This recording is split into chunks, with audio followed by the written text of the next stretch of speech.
DNA 携带了编码，因为遗传物质和 DNA 螺旋是由光编码丝构成的，它们是极细微的丝线，像光纤一样携带着信息。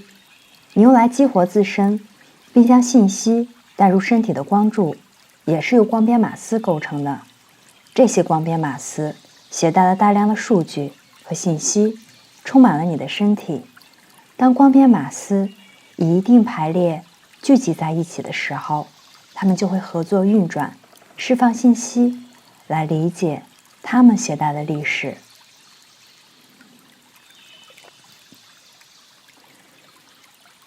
在你体内的光编码丝类似一个宏伟的图书馆，携带着你们宇宙历史的庞大图书馆。在地球历史的进程当中，有许多不同的物种居住过这里。你们自以为人类是这个行星的原住民，实际上人类是被放置在这里的。人们会震惊于将要发现的奇特造物骨骼，许多已经被发现了，尤其是在南美，尽管它们只是发表在小报上，并被当作恶作剧而逐渐遗忘，或者作为机密。当人类意识提升频率到能够接受的程度时，集体意识的神经系统可以达到一个发生范式转变的平衡点，地球就会通过各种方式揭秘它的秘密，比如气象模式、地质改变、超自然发现等等。你们将发掘出全新的历史。你面临的任务是要有意识的命令、意愿你的 DNA 进行进化。命令、意愿及请求并不容易，因为你必须穿越许多角色，从你多次元的存在、本质或者灵魂的历史角度来看待。你们曾经扮演过所有的角色，而有些体验是痛苦的。这些体验富有挑战，而且艰难。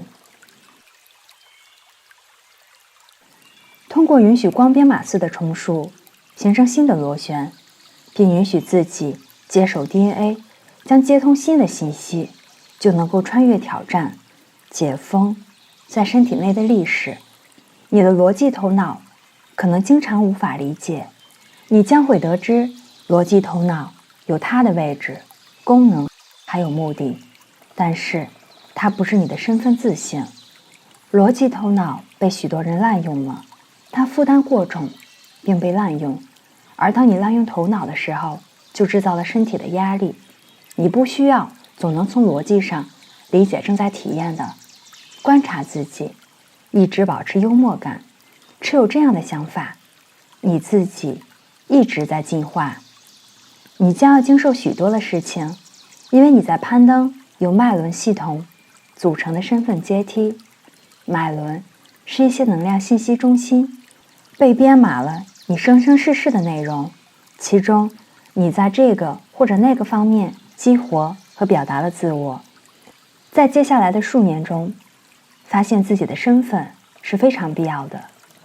光编码丝是光的工具，光的一部分，光的一种表现形式。这些光编码丝是细胞内数百万纤细的线状光纤，与其配对的光编码丝存在于体外。光编码丝携带着光几何语言，承载着关于你是谁的故事。这些光编码丝以前无法来到地球，因为黑暗团体制造的污染将其阻挡在外。光编码丝就像一种包含了几何形式语言的光线，它们来自宇宙数据库，并包含信息。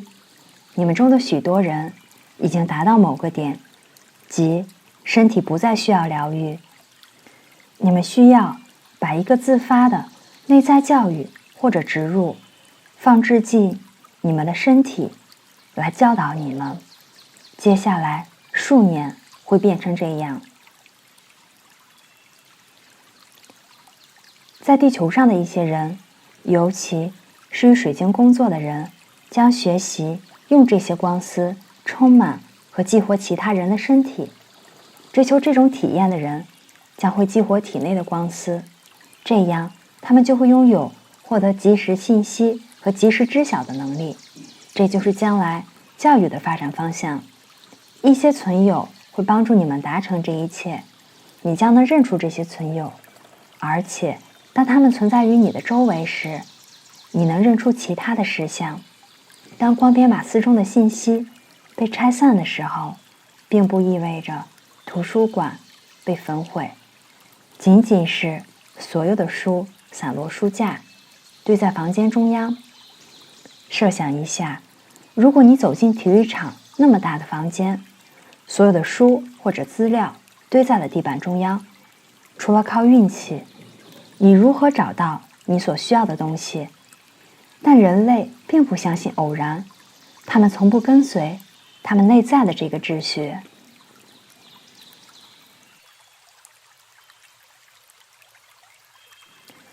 光丝中的信息留在你们的体内，但是使用逻辑无法去理解。因此，现在你们如何找到信息？这些信息将会自己呈现，那就是过程。你无需寻找，因为这呈现原本就是你的财产，是你的自信。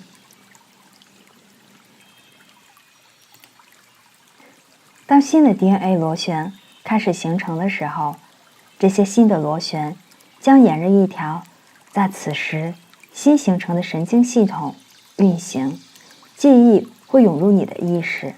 你必须发展神经系统，把光拉入体内，使你的系统充氧，学习如何穿越能量，加速状态，召唤更多的想法和体验进入身体。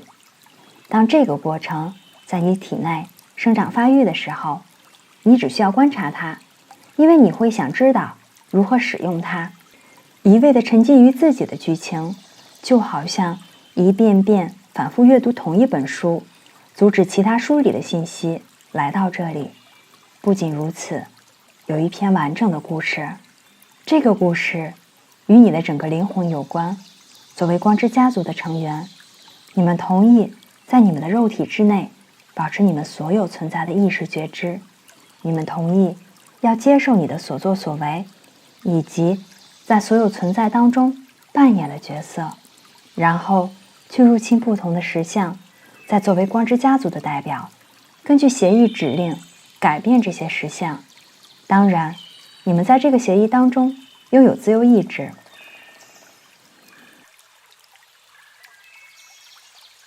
三股 DNA 螺旋把你们带到感觉中心，感觉中心是情绪，情绪是到达灵性自我的路径、桥梁或者车票。当人们拒绝体验情绪的那部分自我，他们不可能进入灵性领域。基督曾经说过，知道你自己，汝要自知，这是一样的。很久之前，这个讯息就给予了地球，但它被扭曲了，以便人们不了解自身的崇高和伟大。而人们需要做的一切，不过是重组自己。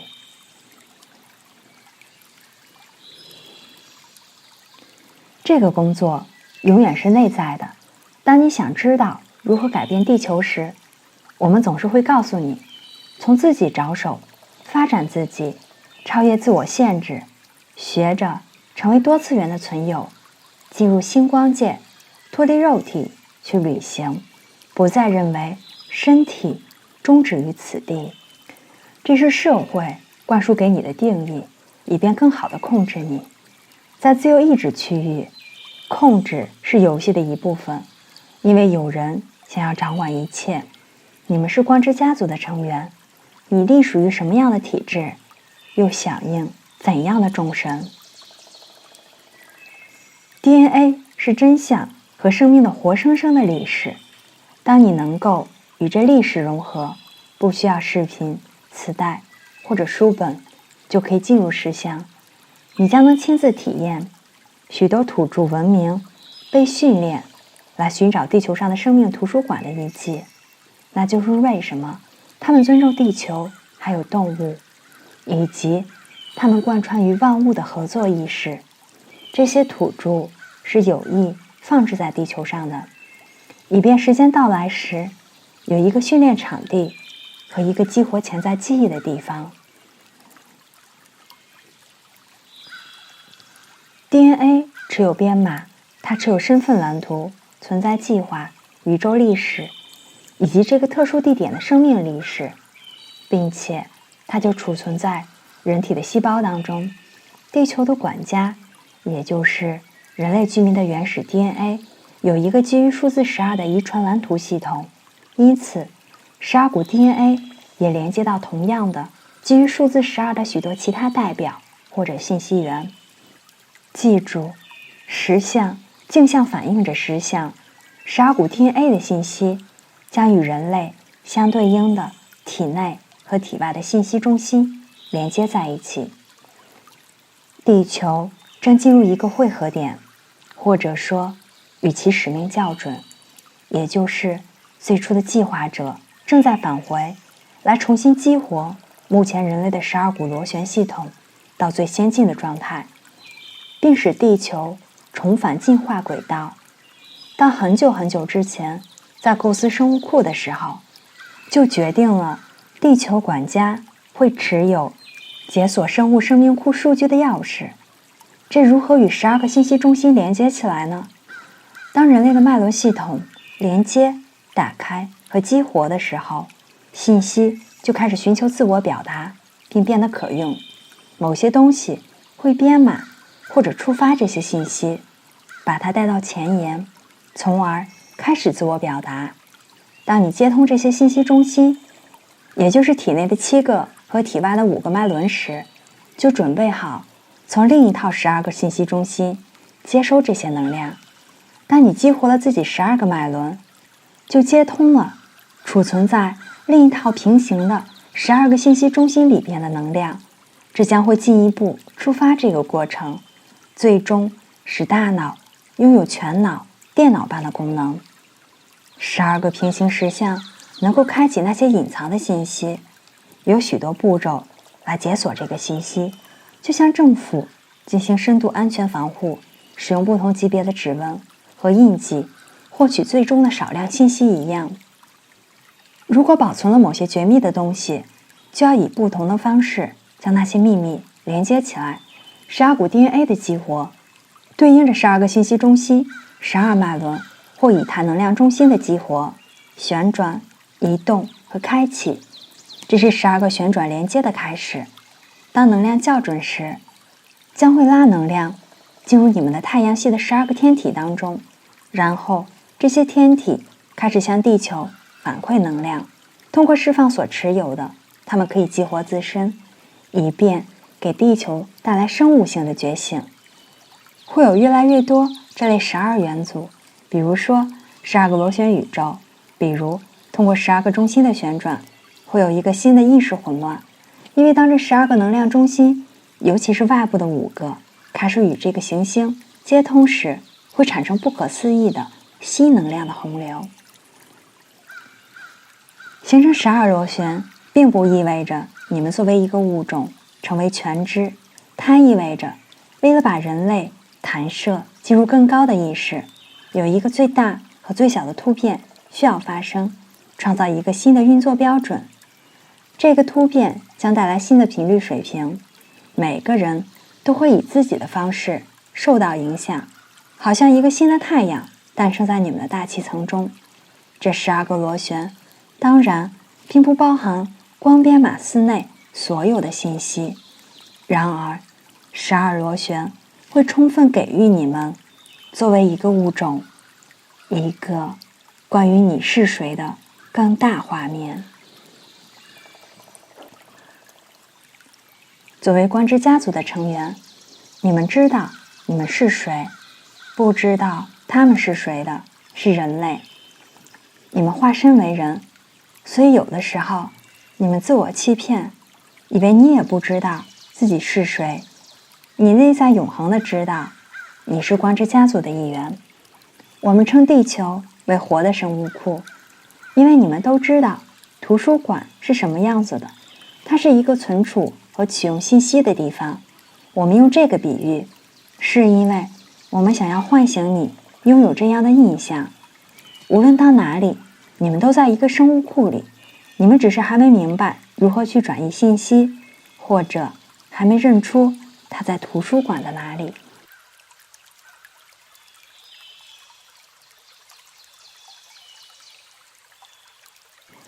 这是我们想让所有人开始拥有的印象，这将创造对地球更大的爱，让人们更能够意识到，有某些东西将这个地方的所有人连接在一起。当人们发现有智慧的存有愿意与人类交流时，人们就再也不会孤单了。一旦有了12条 DNA 螺旋，它们进行重整，生物库就会被激活。人类被设计为钥匙，来获取生命图书馆的信息。关于这一点，有许多故事可以讲。数百万年以前，所有生命在地球上和平共处，尤其在恐龙的时代，这些庞然大物是地球的守护者，并建立了一些能量，在这里储存数据。这样的状态持续了数百万年。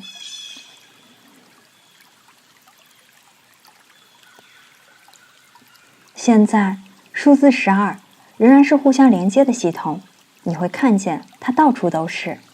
它是一个象征性的嵌入物，因为以便某天你会明白，它将你们与其他地方的东西联系在一起。它并非你的自然节律，而是许多不同的实相系统都使用12股能量这一集体协议。它是一个编码公式，许多事情对逻辑头脑而言毫无意义，但对光编码丝以及越来越敏感的身体来说，却有极大的意义。有些人会说，这是一个非常低效的系统，而且不符合自然规律。但这个12元系统是地球过去被调节到的循环。实际上，如果你观察，会发现地球是一个13元系统。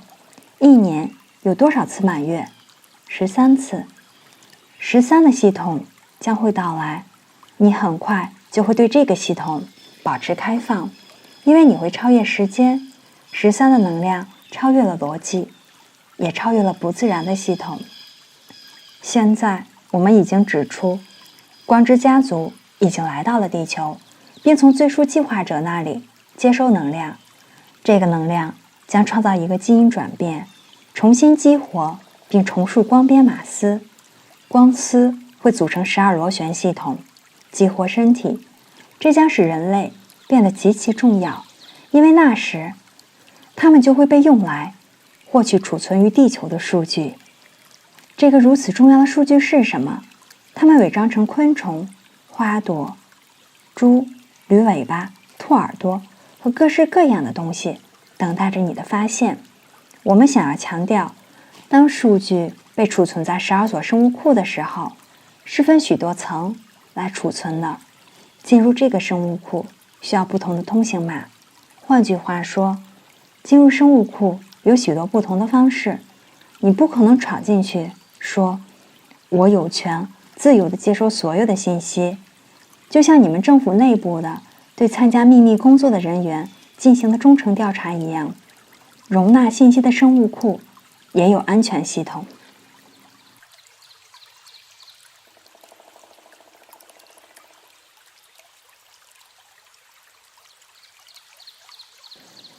最初创建生物库是有原因的，当时暴政之波震颤着大地，某些能量存有即时间守护者们担心信息会落入不当人之手，因此别出心裁的生物库被设计成了许多不同的模式。其他生物库或其他世界跟你们的世界大不相同。时间守护者的任务是设计一个方案，意识能够通过它而进化，拥有信息，并且被用来获取信息。最初，人类作为生物库领路人的角色是极大的荣耀，没有人类就不能访问生物库。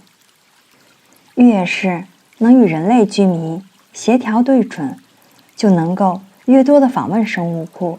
人类居民相当的自豪，因为既有足够的自由，也有足够的连接性，能在万物当中找到数据。如果人类是生物库的访问卡，那么其中一些人是较好的图书馆卡。要成为生物库的访问卡，需要训练。当存友们来到地球寻找信息，他们就与那些可以响应特定编码的人类融合。如果有人有一个低级编码，他只能访问某些特定数量的东西。每个人前来都是来获取特定的信息，信息并非因为是机密而拒绝读取，而是因为信息和它们的生物结构无法达到电磁匹配。数据必须能够穿越个体的信仰系统，否则没有被爱调和的巨大能量会将它们压垮。当某些事物被大量的爱调和之后，个体就不会崩溃，并能够专注于接受更宏大的概念。那些伟大的理念就是这样传入地球的，它们承载着爱的频率。光的频率不能携带伟大的理念，因为它与情绪没有连接。爱的频率与情绪相连。当一个个体创造出有关他们自身概念的拓展时，必须有爱给予该个体意义或目的。没有爱，个体会感觉不到意义，而个体一定总要与使命感连接起来，才能理解事情是多么的庞大。将来有一天，你会发现性也是这个过程的一部分。当你掌控了自己的性行为，你会遇到可以表达它的机会，你也会来决定是否用这些方式来表达。当你变得可以连通时，其他人就通过你来访问生物库。随着时间的进展，你将拥有非常有趣的遭遇。如果你回去研究经文和古代手稿，就会了解众神曾经下凡与人类的女儿结合。性被用来激活生物库访问卡，这其中有一些非常危险的东西，因为性被误用了。那就是为什么掌控自己的性，以及清楚地知道要和谁分享性生活是非常重要的。我不想你们任何人被买卖或者被引诱。我们建议你谨慎地观察别人是否诚实、正直，还是只不过在阿谀奉承你。你们正在成为能量的管理员。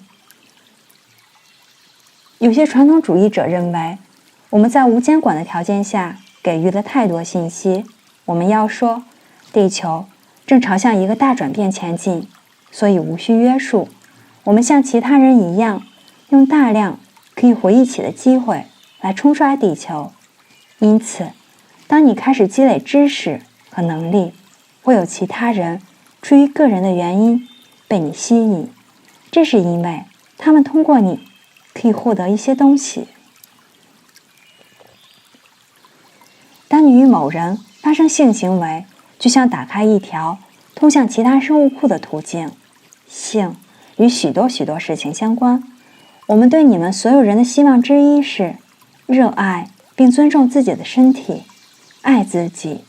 如果你想与某人进入性关系，要明确这个人是否真正的爱你。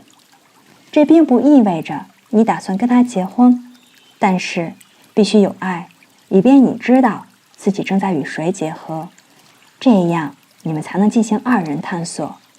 我们不是警告你，只是告诉你，因为你会看到那些不会控制自己能量的人发生了什么。换句话说，性不能乱来，它是一个打开许多门户的方法。如果不谨慎地对待，甚至在没有伴侣的情况下，也会吸引某些能量。如果一个人正在使用性来激活信息，可能招来错误的能量。因此，要觉察性的频率，因为它会带来情绪，而情绪是获取生命库中数据的关键所在。